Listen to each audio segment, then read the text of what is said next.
Қауынның денсаулыққа пайдасы. Қауын жасындыққа бай, сондықтан ішектің жұмысын жақсартады. Қауынның құрамында фолат, К дәрумені және магний бар. Олар сүйектің саулығы үшін аса маңызды. Қауынның құрамында калий көп болғандықтан ол қан қысымын төмендетеді. Қауын су және электролиттерге бай. Өз кезегінде олар организмдегі сұйықтықтың теңгерімі үшін пайдалы. Қауында коллагеннің бөлінуіне әсер ететін және теріңізді күн сәулесінен қорғайтын С дәрумені бар.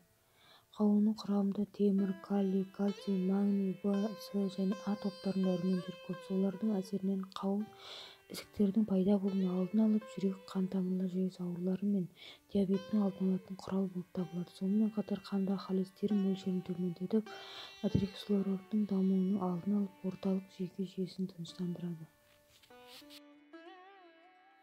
Қауынның денсаулыққа зияны. Бала емізетін әйелдерге қауын жеуге болмайды. Себебі сәбидің ас қорытуын бұзуы мүмкін. Сонымен қатар қант диабеті, асқазан және аш-ішек жарасынан зардап шегетіндерге де қауын зиян. Сондай-ақ ішек бұзылуында да қауынды көп жемеген абзал.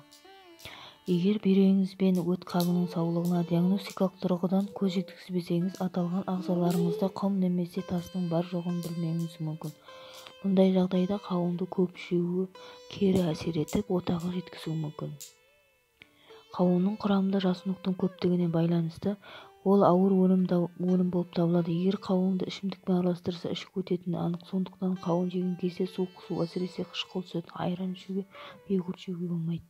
Тәтті әрі піскен қауынды қалай таңдау керек? Қауынның түсі өз сұрпына сай болу керек. Егер сыртында жасыл тұстары болса, піспегенін аңғартады, ал қауынның кейбір сұрыптарында өзіне тән жасыл жолақтары болады. Қауынның сыртын жақсылап қараңыз. Ол бүтін, қара дақтарсыз, сызатсыз болу керек. Сонымен қатар жарылған жерлері болмауы тиіс. Қауында бактериялар тез көбейеді. Сондықтан үнемдеу үшін бөлінген қауынды алмаңыз.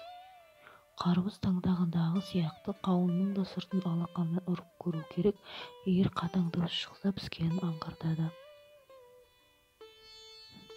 Қауын қаншалықты жақсы піссе, оның құрамында хош иіс беретін заттар да соншалықты көп болады. Сондықтан әбден піскен қауынның иісі мұрын жарады. Одан ананас, ваниль және алмұрттың аралас иісі шығады. Жолдың бойында сатылатын немесе жерде жатқан қауындарды сатып алмағаныңыз дұрыс.